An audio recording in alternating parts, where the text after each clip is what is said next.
CNG gas దొరకలేదట. Gas కోసం ఆటోలు మొత్తం బారులు తీరుతున్నాయి. ఎక్కడ చూడు ఎల్పిజి లేదు, సిఎన్జి లేదు. ఆడ పెట్రోల్ బంకుల దగ్గర ఎల్పిజి సిఎన్జి గ్యాస్ ఉంటుంది కదా, సో అక్కడ పెద్ద ఎత్తున ఆటో డ్రైవర్లు ఇబ్బందులు పడుతున్నారు. పాపం వాళ్ళు మొత్తం సగం రోజంతా దానికే పోతుంది, గ్యాస్కే. పోనీ అదేమన్నా సేవ్ ఏదైనా స్టోర్ చేసి పెట్టుకునేదా, పెట్రోల్ లాగా ఏదైనా క్యాన్లు గీన్లు తీసుకుపోయి పెట్టుకునేదంటే అట్లా కూడా లేదు కదా. నిన్న లకడీ కప్పుల్లో గ్యాస్ కోసం బారులు తీరిన ఆటోలట. సరఫరా తగ్గడంతో 40% మేర నిలిచిపోయిన వాహనాలు. బంకుల్లో కిలోమీటర్ల కొద్ది ఆటోలు, క్యాబ్లు క్యూ కట్టినాయి. ఇష్టారీతిన వసూలు చేస్తున్న బంకుల నిర్వాహకులట. ఎంత ఘోరం ఉంది. చివరికి పౌర సరఫరాల కమిషనరే చెప్తున్నాడు స్టీఫెన్ రవీంద్ర, సరఫరాను పెంచండి అని. రాష్ట్రంలో ఆటో ఎల్పీజీ సరఫరాను పెంచాలని పౌర సరఫరాల commissioner Stephen Ravindra private auto LPG marketing కంపెనీలకు సూచించారు. హైదరాబాద్లో AGS, super, go gas, total energies, prime gas, extra, unique gas సంస్థల ప్రతినిధులతో సమావేశమయ్యారు.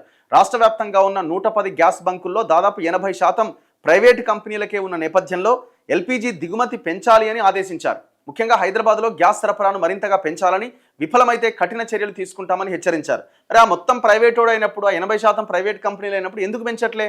కారణం ఏంటి? ఏం లాలోచి ఉన్నది? ఇరాన్ యుద్ధం నేపథ్యంలో సహజ వాయువు దిగుమతులు తగ్గడంతో రవాణా రంగంపై తీవ్ర ప్రభావం పడుతోంది.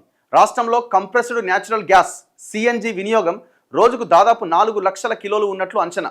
ఎవ్రీ డే 4 lakh కేజెస్ అట. తెలంగాణలో పెట్రోల్, డీజిల్ ధరలతో పోలిస్తే సిఎన్జి చౌకగా ఉండడంతో గత 2-3 ఏళ్లలో సిఎన్జి వాహనాల వినియోగం పెరిగింది.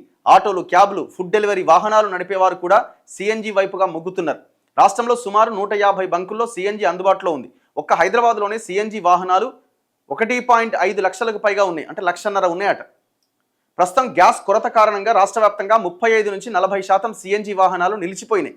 పలు సిఎన్జి బంకులు నో స్టాక్ బోర్డులు పెడుతున్నాయి. అందుబాటులో ఉన్న బంకుల వద్ద చాంతాడంత లైన్లలో 7 నుంచి 8 గంటల వరకు వేచి చూసే పరిస్థితి. సిఎన్జి వినియోగం అధికమవుతున్నా అందుకు తగిన విధంగా ఉత్పత్తి, సరఫరా పెరగకపోవడం సమస్యను మరింత సంక్లిష్టం చేసింది. గ్యాస్ స్టేషన్లకు పైప్ లైన్ల ద్వారా కాకుండా ట్యాంకుల ద్వారా గ్యాస్ సరఫరా చేయడంతో రవాణాపరమైన జాప్యం ఇబ్బందికరంగా మారిందని గ్యాస్ స్టేషన్ల నిర్వాహకులు చెబుతున్నారు. గ్యాస్ కోసం గంటల కొద్దీ క్యూ లైన్లు ఉండడంతో తగినన్ని ట్రిప్పులు వేయలేకపోతున్నామని క్యాబులు, ఆటోల డ్రైవర్లు వాపోతున్నారు. దీనికి తోడు ఓలా, ఉబర్, ర్యాపిడో యాప్లు రోజువారీ లక్ష్యాలు చేరుకోలేని క్యాబ్, ఆటో వాలాలను బ్లాక్ చేస్తున్నది. ఇప్పుడు వాళ్ళు ఏం చేస్తారు? పొయ్యి ఆడ బండి పెట్టుకొని నిలబడే ఆ సిఎన్జి కోసం.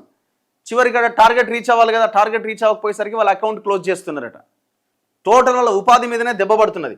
ఫలితంగా రోజువారీ ఆదాయంలో 40% దాకా కోల్పోయే పరిస్థితి ఏర్పడుతోందని క్యాబ్, ఆటో డ్రైవర్లు చెబుతున్నారు.